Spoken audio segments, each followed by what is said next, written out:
నేను ఒకటే మిమ్మల్ని కోరుతున్నా, రాష్ట్ర ప్రజలందరికీ విజ్ఞప్తి చేస్తున్నా, ఎన్డీఏ జాతీయ స్థాయిలో 100% గవర్నమెంట్ ఫామ్ చేస్తా ఉంది. వాళ్ళు ఒక లక్ష్యం పెట్టుకున్నారు, 400+ ఎన్డీఏ లక్ష్యం.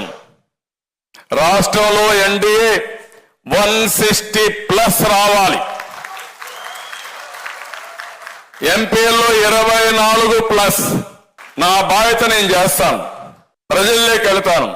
నేను చెప్పవలసిన విషయాలన్నీ చెప్పి ప్రజల్ని సమాయత్తం చేస్తాం.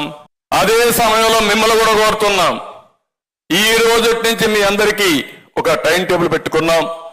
మేమేం చేస్తున్నాం, మీరేం చేస్తున్నారు, మీ అందరికి ఇచ్చిన తర్వాత మళ్ళా 1 నెల తర్వాత 25 రోజుల తర్వాత మళ్ళా ఇక్కడే సమావేశం అవుతున్నాం. ఈసారి వచ్చినప్పుడు మీరు, మేము, జనసేన అభ్యర్థులు, బీజేపీ అభ్యర్థులు అందరం కూర్చుంటున్నాం. మళ్ళా సమీక్ష